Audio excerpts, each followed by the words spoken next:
This side, much more elaborate. Molding is much fancier, so for that reason, we believe the guests would have pulled up out front here, come up the steps to be greeted at the bottom of the stairs here before going upstairs to be entertained. Now, the beautiful chandelier that you see here is not original to the house. When Charlotte sold the property back in 1852, she would have taken all the chandeliers with her because they were considered pieces of furniture at the time. We have this again through the generosity of the Princess Pugliatelli, who donated it to the museum because it does date to the early 19th century, the time when the Manigaults lived here. It's made of Austrian crystal. The stairway, we're going to head upstairs now to check out the second floor. The neat thing to point out about this staircase is if not the first, then one of the first flying or cantilevered staircases built here in Charleston. What made it so remarkable was the fact that it gained none of its support from being attached to the wall. Each step supports the weight of the next step, from the first all the way up to where it ties in on the second floor. The handrail looks very light and delicate, but it's actually quite sturdy. The light and delicate aspect is all part of the Adams style of architecture to keep things looking light and airy. But you'll notice every few pickets is actually made of iron, and you can tell which ones are because the foot goes in, or the iron, the foot goes into the stair tread. So wood and iron makes it very sturdy.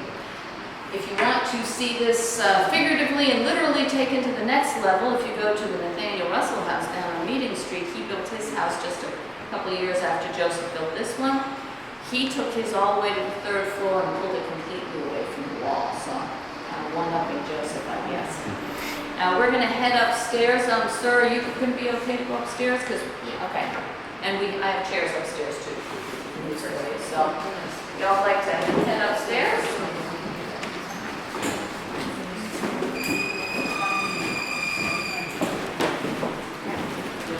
We're going to go all the way to the right.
Get better breezes up here, believe it or not. It doesn't feel like it right now. Remember, they didn't have all the buildings blocking the way that we have today.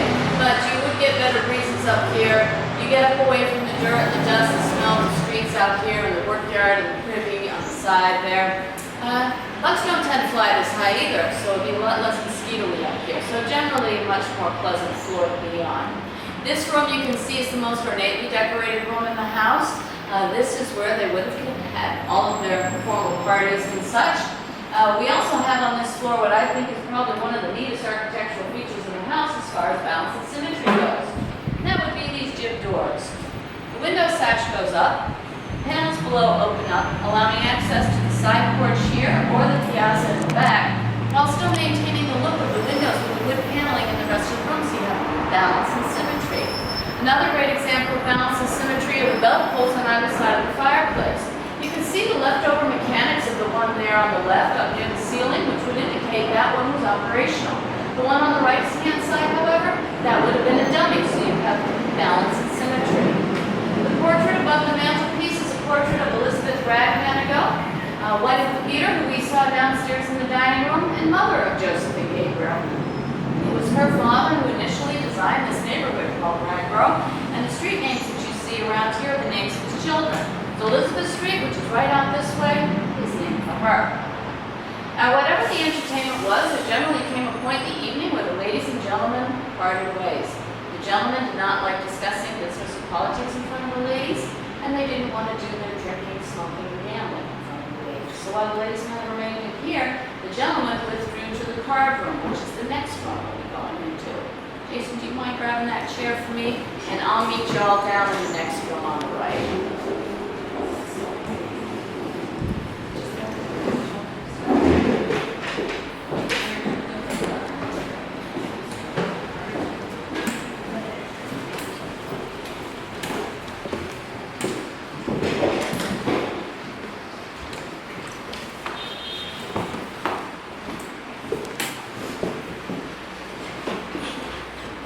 Now we should be able to fit everybody in here. Down a little bit. There we go.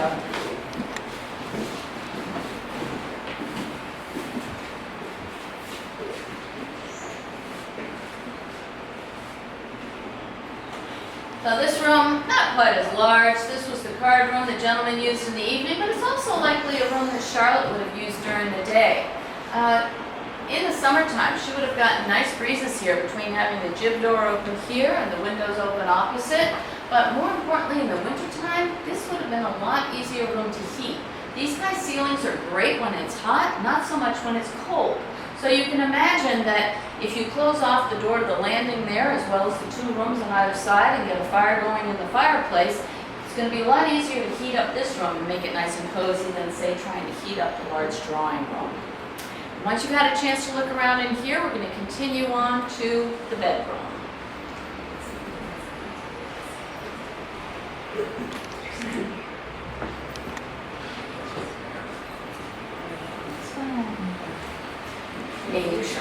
Yeah, I think it's oxidation, but when glass gets really old, you know, the mirrors, the silver one behind the materials.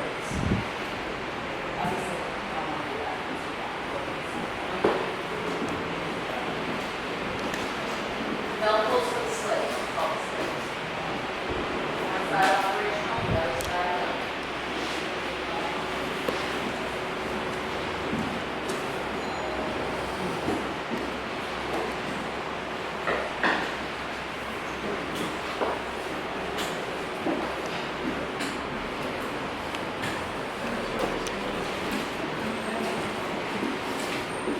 Okay, sir, here you go.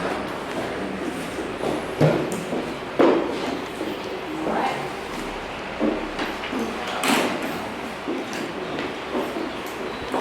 All right, well, here we have Joseph and Charlotte's bedroom. It is the only adult bedroom in the house. Likely they didn't have any guest rooms because anyone they were entertaining would have been folks who already lived here in Charleston who simply went home at the end of the evening, so they didn't really feel the need to have any guest rooms. Kids all lived up on the 3rd floor.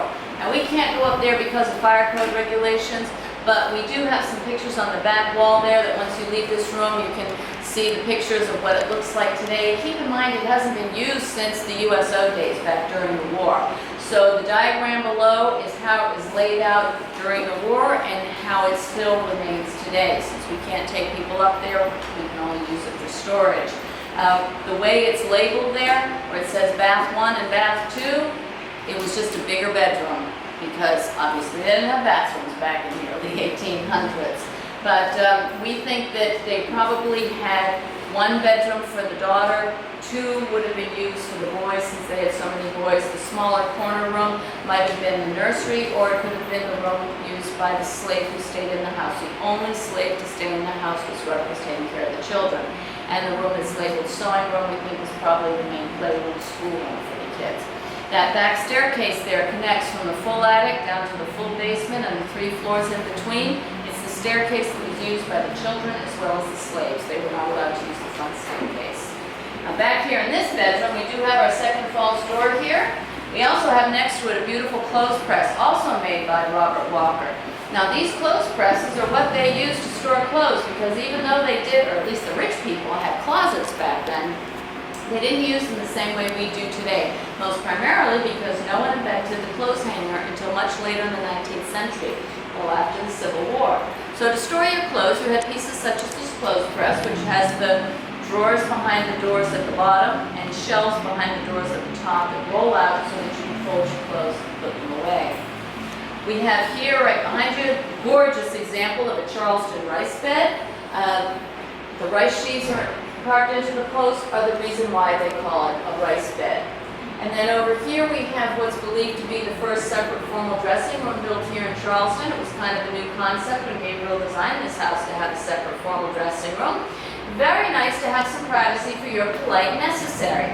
Now, if you don't know what that is, you will know as soon as you go in there, and I'll bet it's the fanciest one of those you've ever seen. So please feel free to take a look around here and through the hallway at your leisure, head downstairs, because this does conclude the inside portion of the tour. Unless there are any questions I can ask for you, I'll certainly be here for a few minutes. And I do strongly suggest that if you haven't done so already, you go around on this side of the property. On the outside, you can get an idea of the dependency buildings, where they were and how everything worked. Just keep in mind that the original lot line went further over. The stable wasn't really that small.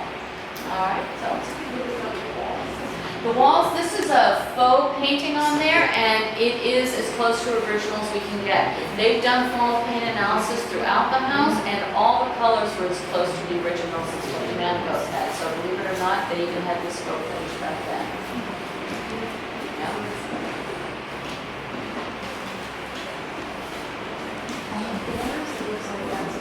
That's faux finish as well, yeah. They generally use pine or more often cypress here on the low country. Cypress was particularly desirable because it's very resistant to moisture and bugs, so it lasts forever, but they considered it a common local wood. So because they wanted to look nicer, it was practical to use, it was cheap, but they either painted the color or did the foam grain to make it look like more exotic wood. Well, that paint job